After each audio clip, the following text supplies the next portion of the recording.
Bonjour tout le monde. Un live extrêmement court pour remettre les choses à leur place. Euh, Certaines personnes se plaisent à faire des commentaires. Alors quand on fait un live, bien évidemment, quand on fait quelque chose de public, de toute façon, il faut s'attendre à des critiques. Seulement, je m'attendais à des critiques beaucoup plus pertinentes que des onomatopées, style blablabla, ou des commentaires très puérils, style tu dis n'importe quoi, etc. Mais sans fondement, sans aucun lien, sans aucun débat ouvert. Euh, juste la, juste l'affirmation d'un certain manque d'éducation de la part des Français ou d'instruction ou de connaissances générales qui fait que les gens affichent plus leur, euh, leur ignorance que leur intelligence. Euh, Simone de Beauvoir disait le principal fléau de l'humanité n'est pas l'ignorance mais le refus d'apprendre. D'autres vont se préoccuper de la situation géographique de là où je me trouve.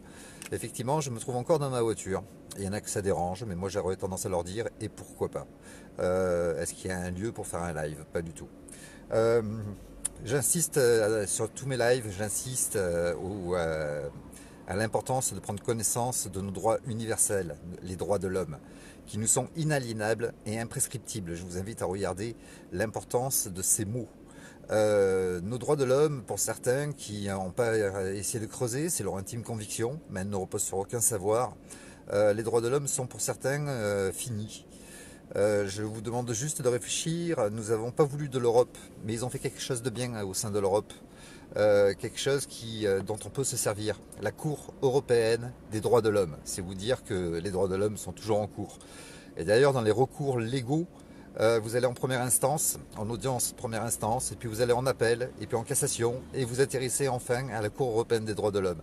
C'est le recours normal devant notre justice française. C'est vous dire à quel point les droits de l'homme sont encore de rigueur. Et tous ceux qui croient le contraire et qui ont des croyances en Trump, ce sont juste des gens qui, comme tout bon français, je vous invite à regarder, à aller discuter avec l'international, à discuter avec les étrangers et à savoir le regard qu'ils ont sur nous Français. Ils se foutent de notre gueule. Les Français ne savent que se plaindre et attendent toujours un messie. Ainsi, vous attendez que Trump, notre cher Trump, qui est certainement le meilleur président que les États-Unis ont jamais connu, accompagné de JFK, c'est sans doute un très très bon président, mais pour son pays. Et il n'a aucun devoir, ni responsabilité, ni pouvoir sur notre pays, la France, qui est gouverné aujourd'hui par le nouvel ordre mondial, qui n'a plus de gouvernement, qui n'a juste une bande de pantins, de marionnettes, mais qui répondent au nouvel ordre mondial. Et Trump ne peut absolument rien pour nous aider. Ceci dit, nous, on aurait pu l'aider en tant que citoyen français. Parce qu'effectivement, la France a participé à de nombreuses choses. Et si aujourd'hui Trump et les États-Unis se dressent contre la marque Huawei pour des histoires d'espionnage, nous, la France, on travaille à fond avec Huawei et on installe actuellement c'est en cours, mais on installe des relais 5G avec la marque Huawei. On aurait pu l'aider comment? Eh bien en désobéissant civil et plus que de rigueur, en se servant uniquement de nos droits universels, nos droits de l'homme, qui sont nos droits les plus sacrés. Mais c'est à nous de les défendre. Il n'y a pas un messie, quelqu'un qui va taper à votre porte en disant vous êtes libre. Non, non, c'est à nous de faire valoir et de faire respecter nos droits universels, nos droits. Mais il faut encore apprendre son droit, il faut apprendre à connaître nos droits. Pour ça, il faut s'instruire, il faut ouvrir des livres, il faut creuser, il faut lire. Et c'est beaucoup plus compliqué effectivement que d'acheter un pack de bière et aller manifester sur Paris. Ceci dit, si vous avez conscience de vos droits universels, vous n'aurez aucune bonne raison d'aller manifester sur Paris, ça c'est ce qu'ils veulent. Mais est-ce que vous avez pris conscience qu'avec la colère grandissante qu'ils nous infligent, à force de nous supprimer nos droits, nos libertés, à force de nous supprimer notre retraite, de tout vendre de la France, eh bien ils nous poussent à aller vers une révolte, vers une révolution qui leur permettra de mettre en place une loi martiale et qui finira par abolir totalement les droits de l'homme, parce que la loi martiale permettra cela. Mais je vous invite à réfléchir quand même un petit peu, et la révolution est exactement ce qu'ils veulent. Est-ce que vous avez envie de leur offrir ce qu'ils veulent? Visiblement oui, parce que vous n'arrivez pas à démordre de ça. Pour les plus courageux, je vous invite juste à regarder les droits universels, les droits de l'homme, regarder l'importance, et puis les conventions européennes des droits de l'homme, les conventions européennes des droits de l'enfant, qui sont le support de nos droits, et toute loi qui est au-dessus qui s'opposeraient aux droits de l'homme et qui s'afficheraient au-dessus des droits de l'homme sont des lois totalement liberticides et illégales. D'ailleurs, les droits de l'homme ont condamné le confinement et à plusieurs reprises ont pointé du doigt la France en leur demandant d'enlever ces mesures. Mais seulement si vous les appuyez pas les droits de l'homme, si vous les défendez pas, ils vont pas taper à votre porte à dire ben, vous pouvez sortir. Non, non, c'est à vous d'agir. Mais le français attend le Messie, donc il s'invente des religions. On a eu depuis un an Trump qui devait sauver la France, l'armée américaine qui est sur le territoire européen et français et qui serait là pour sauver la France. Quelle chose stupide, si vous avez conscience, juste conscience un petit peu, avec un minimum d'instruction, c'est des choses que vous avez appris à l'école, à moins que vous y soyez jamais allé. Le président de la République française est chef des armées. Et si des envahisseurs venaient sans autorisation s'infiltrer en France, comme l'armée américaine actuellement sur le territoire européen, eh bien ça signifierait, enfin ça en donnerait à M. Macron le pouvoir de pouvoir engager une guerre contre cette invasion américaine.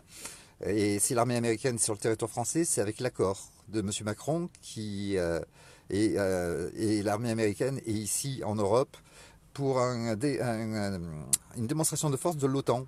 Je vous invite à regarder Europe Defender 2020, c'est juste sur les médias. Et c'est avec l'accord de M. Macron que l'armée américaine est sur le territoire. Et s'il a accordé la présence de l'armée américaine, c'est certainement pas pour se faire arrêter. M. Macron a encore toute sa tête et il n'est pas assez con pour dire oui, oui, venez m'arrêter. Il y en a d'autres qui se plaisent à dire que Trump aurait fait s'auto-autoriserait à arrêter qui il veut dans le monde. Là aussi, chose stupide, si M. Macron décide de ne pas se faire arrêter, il est chef des armées et il aura plein pouvoir de faire ce qu'il a envie en déclenchant une guerre contre les envahisseurs qui voudraient l'arrêter. Certains se plaisent à dire que le pape, etc., etc., mais ça on l'a fait déjà au premier confinement. Le pape avait un bracelet électronique, Angela Merkel, Soros, tous devaient être arrêtés au mois d'avril. Et on a vu que c'était juste de la supercherie, des fausses croyances, mais tout le monde s'y plaît à y croire. Il a été dit par les médias, et c'est officiel, que Biden, malheureusement, est élu et qu'on ne pourra plus rien faire. On aurait pu faire, effectivement, si on avait accepté d'aider Trump. Il avait grand besoin d'aide par la désobéissance civile. Si plus personne n'obéit, il n'y a plus personne qui gouverne. C'est une règle mathématique, elle est assez simple. Et il nous suffisait de défendre nos droits, nos libertés, notre souveraineté, en défendant les droits de l'homme, nos droits universels, qui est notre propriété la plus sacrée, et que personne ne peut nous enlever, inaliénable et imprescriptible. Ces mots veulent bien le dire, ils sont assez puissants. Mais certains crédules se plaisent à croire en des fables, en des shows à l'américaine, etc., etc. Je vous rappelle que nous sommes en France avec un président français qui répond de l'Europe, qui est une grande puissance déjà, mais qui répond surtout du marché, du nouvel ordre mondial qui dirige notre planète, en dehors des États-Unis et de la Russie qui ont eu le courage de se retirer de ça, mais ils créent eux-mêmes leur propre dictature et leur propre nouvel ordre mondial. C'était écrit dans le nouvel ordre mondial quand je m'y suis intéressé il y a 20 ans. Il y aura 3 nouvel ordre mondial, les États-Unis, la Russie et le reste du monde. Je vous invite juste à vérifier les droits de l'homme et à regarder les conventions européennes des droits de l'homme, les conventions européennes des droits de l'enfant. C'est un recours légal de notre justice française. Et certains avocats, comme Brouza, les lisent et s'appuient dessus pour déposer des plaintes. Mais c'est à nous de les faire respecter. Ce n'est pas eux qui vont venir vous voir et vous délivrer en disant tu peux sortir. Dans 18 mois, Macron saute. Oui, oui, c'est pertinent comme commentaire, Christophe Wifi.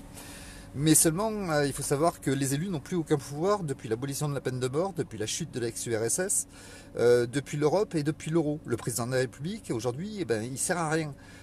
Et Jacques Attali l'a dit, la prochaine présidente, elle sera Jeanne et brillante. C'est-à-dire à quel point ça sert de voter. Dans 18 mois, j'ai tendance à le dire tous les 5 ans avant les élections, le prochain sera pire. Nous sommes dans le nouvel ordre mondial. Il ne faut pas croire qu'un élu va changer quelque chose. Et surtout pas un élu riche, pour lequel on a tendance à voter en France et aux États-Unis, les élus riches ne vont pas se tirer une balle dans le pied en faisant quelque chose pour le peuple, pour les pauvres. Ils ne feront que des choses qui sont pour leur classe sociale. Ils appartiennent tous à la même loge franc-maçonnique. Donc le prochain élu, si tu crois encore en Marine ou en Mélenchon, je te invite à revoir un petit peu l'histoire, mais Mélenchon était au Front National. Ce sont des gens à géométrie variable. Il était au Front National et Marine et Mélenchon, on les a vus à table avec Macron. Ils sont tous du même bord, ils sont tous de la même loge franc-maçonnique. Ils ne changeront absolument rien, et surtout dans leur programme il n'est pas dit qu'ils vont sortir du nouvel ordre mondial, qu'ils vont faire condamner tous ces gens pour crimes contre l'humanité qui ont nui depuis 50 ans à notre pays, qu'ils vont récupérer les milliards qui ont été volés. Il n'y en a aucun qui dit ça. Ils ont juste une volonté à continuer le nouvel ordre mondial, et tous ceux qui nuisent au système, ben, iraient rejoindre Coluche, Jean Edernalier, Lady Diana, Balavoine et tous ceux qu'on peut nuire de près ou de loin à ce système. Il faut savoir qu'il y a 20 présidents africains qui ont été tués ou mis en prison parce qu'ils étaient soi-disant des dictateurs alors qu'ils faisaient du bien à leur pays. Le seul truc, c'est qu'ils étaient contre le nouvel ordre mondial, contre ce système. Et bien sûr, on a tout fait pour les effacer. Kadhafi fait partie de ces gens-là. Et puis, qu'il y a eu d'autres. Il y a aussi Saddam Hussein. Saddam Hussein qui était un bon président pour son pays, mais contre le système. Et on a fini par le tuer. Il faut peut-être creuser un petit peu l'info avant de dire n'importe quoi, mais en tout cas, c'est pas les élections en 2022 qui vont changer quoi que ce soit, bien au contraire. Si la personne qui sera élue était un nuisible pour le nouvel ordre mondial, elle serait automatiquement suicidée. Donc voilà, je vous invite juste à regarder, à creuser les droits de l'homme, les conventions européennes des droits de l'homme, les conventions européennes des droits de l'enfant, qui sont protégées par notre Cour européenne des droits de l'homme et par la Cour internationale. Pour les crédules, pour ceux qui préfèrent croire en des religions et à des fables pas possibles qui ne peuvent exister que dans l'âme et dans l'esprit d'un adolescent attardé de 13 ans, qui désire un booster et croit qu'il va en avoir un alors qu'il a tout foiré à l'école, etc., etc., ou qui, quand il est en colère, va tout casser dans sa chambre, chose qui est ridicule aussi, mais c'est ce que vous faites sur Paris en allant manifester. Vous n'avez pas besoin de demander permission pour être libre. Et répondre à Papa Macron et aller le mettre en valeur en manifestant tous les samedis sur Paris, c'est que lui donner du pouvoir et de l'importance, alors que lui, il vous écoute pas, il en a rien à foutre que vous manifestiez. Depuis le début du 21e siècle, il n'y a aucune manif qui a permis d'obtenir quelque chose. C'est pour ça que je vous invite à regarder l'importance de connaître ses droits, d'en prendre connaissance et de justifier de vos droits et de faire respecter vos libertés. Aujourd'hui, au prochain confinement, je vous invite tous. Il y a Maltraité, c'est un film extraordinaire où il y a une multitude de journalistes, de médecins et de professeurs de médecine, de scientifiques qui dénoncent la connerie du Covid-19, ce qu'ils en ont fait. Une maladie qui peut se soigner avec des médicaments qu'on a interdits en France n'est pas une maladie dangereuse. Elle est déclarée comme une maladie pénible, mais en aucun cas dangereuse. Elle a fait 99,9% de survivants sur cette planète. C'est juste 1,6 million de morts sur l'échelle de la planète sur 8 milliards d'habitants. Elle est insignifiante, cette maladie. Et aujourd'hui, les scientifiques et les médecins le révèlent dans cette magnifique vidéo Maltraité. Les droits de l'homme ont condamné cette mesure liberticide de confinement. Ils l'ont condamné, ils ont demandé à la France, mais la France en a rien à foutre, elle paye le PV, c'est votre pognon à vous. Et elle continue ses conneries. C'est à nous aujourd'hui de se lever, d'aller dans les rues, de faire valoir nos droits, de mettre en avant nos libertés, et ça nous est inaliénable. Et avec ça, on est les maîtres du monde. Des conventions, le code de déontologie des forces de l'ordre, que ce soit de la gendarmerie ou de la police nationale, sont exactement les mêmes. Et dans les premières lignes, il est bien noté qu'ils doivent respecter les droits de l'homme. Mais c'est à nous citoyens français, de les mettre face au mur et face à leurs responsabilités. Ils n'ont pas le droit de faire ce qu'ils font, mais il faut pouvoir leur parler. De nombreux êtres humains qui se disent souverains le font avec brio. Ils arrivent à faire plier les gendarmes, les huissiers, etc. en disant stop, les droits de l'homme sont la garantie de ma liberté, de ma souveraineté, et vous n'avez pas le droit de faire ce que vous faites. Et ça fonctionne très très bien dès lors que le gendarme connaît son code de déontologie, connaît les droits. Et il n'y a personne qui a le droit d'aller au-dessus de ça, c'est à vous de le comprendre. Il est nullement besoin de faire des manifestations pour être libre, pour demander une permission. Ça veut dire que vous dépendez d'une autorité et que vous vous soumettez à une autorité alors que vous rejetez ce gouvernement, que vous le critiquez. Ça n'a pas de sens. Mais voilà, vous croyez au Messie, vous croyez en des fables et vous pensez qu'en troupeau, vous allez être plus fort, alors qu'en face de vous, il y a des blindés, il y a des armes de guerre. Tout ça, et puis certains arrivent à penser qu'ils vont faire la révolution avec leur bite et leur courage face à des blindés, des armes de guerre, des drones, et surtout derrière une stratégie, parce que la France est quand même numéro 1 des gestions de foule, une stratégie, un poste de commandement, des caméras, qui font qu'il y a une intelligence sur comment ils vont agir face à vous. Et quand bien même ils auraient un moment de faiblesse où vous arriveriez à pousser peut-être les camions barrières et les CRS et leurs boucliers, derrière, il y a les forces de l'ordre avec les FAMAS. Ce sont des armes de guerre qui sont capables de traverser les blindés. Je ne sais pas si vous imaginez le nombre de morts qu'ils sont capables de faire. Et puis il y a les blindés aussi. Les blindés, ils vous ont montré, vous ont fait une démonstration de force sur les Champs-Élysées lors d'une manif. Ils avaient déployé les blindés. Et là, je doute que vous puissiez faire quelque chose avec votre bite et votre courage, sérieusement. Il y a un moment où il va falloir peut-être redevenir des adultes, ou enfin en devenir. Regardez vos droits, regardez ce qu'il en est de notre planète, regardez ce qui est le devoir de Trump, le pouvoir de Trump, etc. Il n'en a pas sur notre pays. Et bon, pour ce qui est des marabouts, ça serait bien de nous lâcher un petit peu, parce qu'on n'est pas un centre de publicité. Hein. Vous allez voir France 2 ou M6, ils auront un plaisir à dire et faire n'importe quoi, mais les marabouts, on n'en veut pas ici. Donc voilà, je vous invite à juste creuser l'info, à vous instruire, à prendre connaissance de vos véritables droits qui sont appuyés par la Cour européenne des droits de l'homme. Ils ne sont pas morts. Chirac de retour, je sais pas ce que ça veut dire, Michael, mais ça n'a aucun sens. Je t'invite à creuser un petit peu et puis à développer aussi ce que tu dis. Ce serait intéressant, plutôt que de faire des onomatopées ou des commentaires extrêmement courts qui sont plus que puérils, de développer avec des sources officielles, pas des sources qui proviennent de sites ou de vidéos YouTube qui peuvent être faites par n'importe quel crétin, mais des véritables sources, parce qu'en fait il y a une info qui peut être intelligente, mais après avec l'essor du téléphone arabe sur Facebook, elle est déformée, elle est tordue, retordue, et puis ça ne veut plus rien dire. Par contre, les droits de l'homme, ben c'est indiscutable. Ça fait partie de nos droits les plus sacrés, et c'est certainement pas Macron qui va réussir à les abolir, sauf si, bien sûr, vous lui offrez ce qu'il veut, c'est-à-dire une guerre civile. Mais ça appartient aux crétins. J'espère que les Français ne le sauront pas assez. J'espère qu'il y en a juste 3 ou 4 en France qui se prennent pour des Rambo et qui croient qu'ils vont réussir à tout casser et à en renverser les blindés, les camions barrières, les camions à eau et les CRS et les gendarmes qui sont armés derrière. Il va falloir arrêter d'être stupide. Penchez-vous sur les droits de l'homme. Je vous invite juste à regarder Convention européenne des droits de l'homme, Convention européenne des droits de l'enfant, et à regarder aussi la condamnation qu'a eu la France sur le confinement. Et vous verrez que les droits de l'homme existent toujours. Je vous souhaite une très très belle journée. Je vous souhaite de très très bonnes fêtes. Passez une très très bonne après-midi. La journée est déjà bien entamée. Je disais bonne journée. Très bonne fête à vous. Je vous aime. À tout bientôt les amis. Salut.